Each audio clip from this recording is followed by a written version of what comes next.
Hi friends, இந்த video வந்து நம்ம என்ன பார்க்க போகிறோம் அப்படின்னு கேட்டிங்கன்னா, இப்போ வந்து நம்மளோட கங்குவா திரைப்படம் ரிலீஸ் ஆகி கிட்டத்தட்ட 14 நாட்கள் முடிஞ்சிருக்குங்க. ஸோ 14 நாட்கள் முடியும் நம்ம கங்குவா திரைப்படம் எத்தனை கோடி வசூல் செஞ்சுருக்கு, ஸோ அந்த விதத்தை பற்றி வந்து நம்ம டீட்டெயிலாக பேச போகிறோம். ஸோ 2024 வந்து one of the most expected ஃபிலிமான கங்குவா திரைப்படம் வந்து போன நவம்பர் 16 செம்ம பிரம்மாண்டம் வெளிச்சாங்க, நம்ம எல்லாருக்குமே தெரிஞ்ச விஷயம். ஆனால் வந்து இந்த திரைப்படம் வந்து ரசிகர்கள் மத்தியில் ஒரு மாபெரும் தோல்வி அடைஞ்சது. ஸோ இந்த திரைப்படம் வந்து பேன் இண்டியா அளவுக்கு வேர்ல்டு லெவல் ஹிட் ஆகும் அப்படின்ற ரசிகர்கள் எல்லாம் எதிர்பார்த்துட்டு இருந்தாங்க. ஆனால் வந்து இந்த திரைப்படம் வந்து ரசிகர்களால் ஒரு படும் தோல்வி படமாக அறிவிக்கப்பட்டது அப்படின்னு சொல்லலாம். அட்லீஸ்ட் வந்து ஒரு 12 நிமிஷம் காட்சியில் ட்ரிம் பண்ணிட்டு ரசிகர்களுக்கு புதுசாக கொடுத்தா ரசிகர்கள் ஏற்றுக்கிறாங்களா அப்படின்னு பார்த்தாங்க.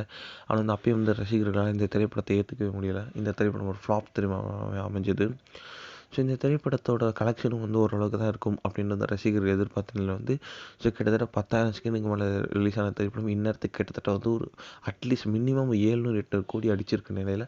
ஆனால் வந்து இந்த திரைப்படம் வந்து இப்போதைக்கு கிட்டத்தட்ட 320 கோடி கிட்ட தான் வந்து அடிச்சிருக்கு அப்படின்னு வந்து இப்போ வந்து ரிப்போர்ட்ஸ் வந்து சொல்லுது.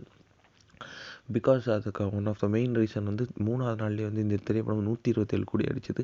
ஸோ அட்லீஸ்ட் வந்து ஒரு 350 கோடி கிட்டே அடிச்சிருக்கணும். ஆனால் வந்து ஸ்டூடியோக்கிட்டேருந்து எந்த ஒரு அஃபிஷியல் போஸ்டரும் வராதது ரசிகர்களுக்கு பெரும் அதிர்ச்சியை கொடுக்குது அப்படின்னு சொல்லலாம். இந்த ஒரு விஷயம் வந்து ரசிகர் மத்தியில் செம்ம ட்ரெண்டிங்காக போய்ட்டுருக்கு.